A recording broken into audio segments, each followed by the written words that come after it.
Hello! Welcome back to another week here at Berkley Creek. In today's video, Erin and Colin will be providing an update on Milo's leg injury. They're also headed to the veterinarian for a follow-up. Today, they'll be seeing Dr. K, another one of the incredible veterinarians at Animal General.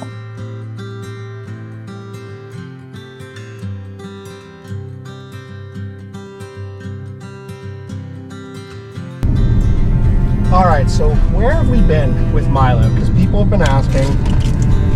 Milo, you're famous. Milo, come here, bud. Want to say hi to the camera? I got treats. Oh my goodness. So where do we stand with Milo? So, Monday of this week was officially, it was only 1 week since he was put on anti-inflammatories. Oh look, road work. Thank you. And we really hadn't noticed much of a difference.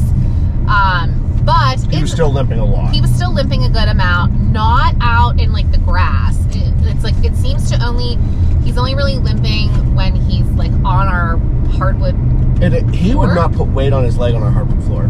He would still limp. Miraculously. So miraculously, out of nowhere, we talk about ice cream, and Milo appears that he can kind of, I'd say, walk about 90% normal. Mm-hmm. He's moving around the car, he's putting weight on it, and all this other stuff. So the best though, no, the best was when we went this week. We went on Monday to get ice cream as a family, and we had me and Milo split a pup cup. And sorry, buddy, sorry. So we had me and Milo split an ice cream cup, and Mia was in the passenger seat and Milo was in the back, and he was standing and climbing on my center console with both paws to get to this pop cup because they were sharing. And it was like he was not hurt at all. It was hilarious. And so so anyway, in addition to him not really improving a lot, the bigger thing that I've noticed is that, and I think we talked about this, I can't remember, we think he has a pretty big like spider bite on his one back leg that he's been licking incessantly. And the timing of that is completely ironic. It is. It's just totally ironic, but it's pretty swollen. Like it's kind of like a lump. It's about the size of a golf ball. Yeah. Maybe a little smaller. 3/4 of a golf ball. But it looks like a golf ball is literally stuck in his skin. Yeah, so he has that swelling. It is, but he's been like licking himself, and so then his drool is so bad that his chin actually has also become raw. And so then when we had him on the anti-inflammatory and the antibiotic, it seemed to upset his tummy the other day because Colin came up and Milo threw up twice. Sick.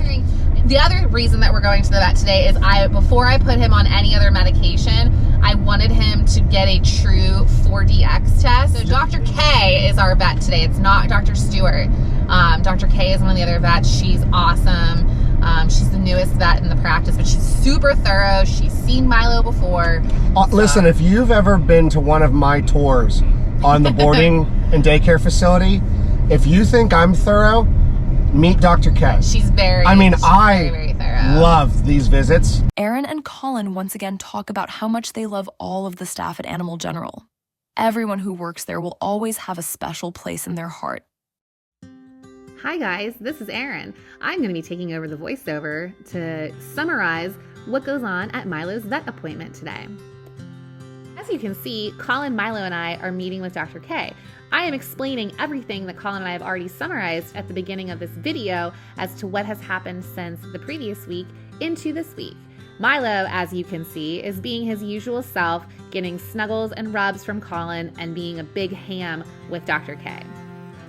She also agrees that it would be worth getting a 4DX test to make sure that Milo doesn't have any type of tick-borne diseases that are underlying.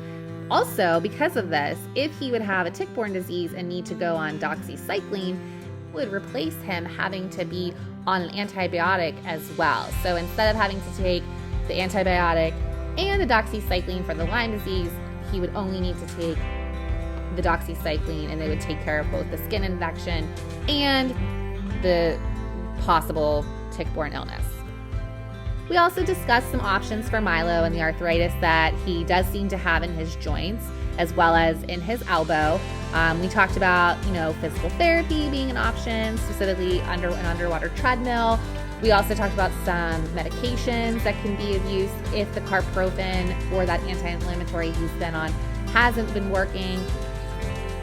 Dr. K also gave us some really good information on options like PRP or platelet-rich plasma, as well as stem cell therapy, which is a little bit more of an invasive procedure, but very similar to the same concept as PRP. Next videos, you'll see Colin and I kind of discuss this a little bit more in depth based on what Dr. K told us, as well as the results of Milo's 4DX test and what our next steps will be moving forward.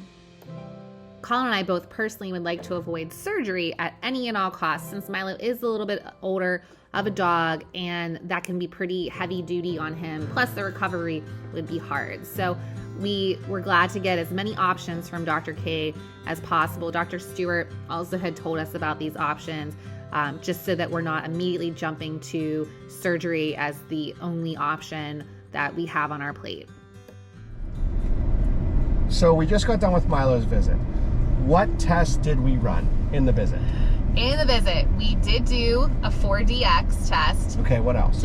And then we ended up getting blood work. We got a CBC. A CBC. Okay, why did we end up getting that?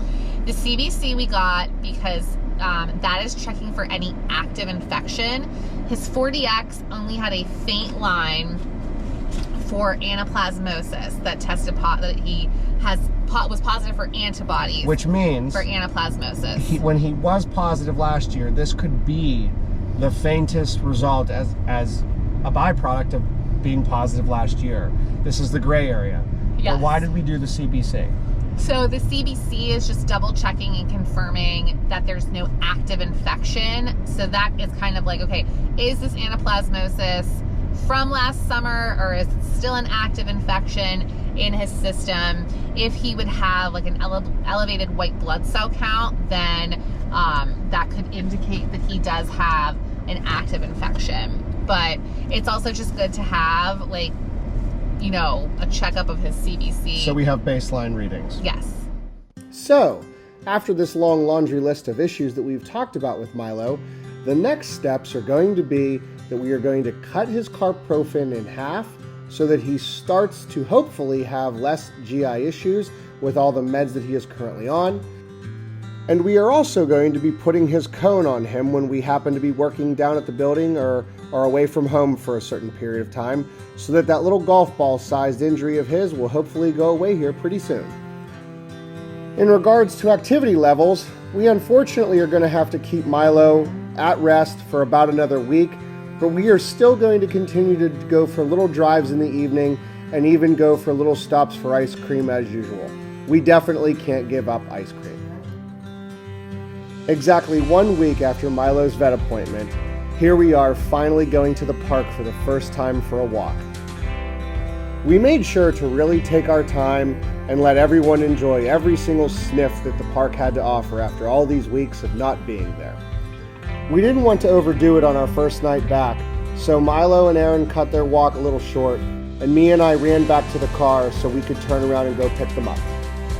We hope that everyone at home is enjoying the content that we have been creating.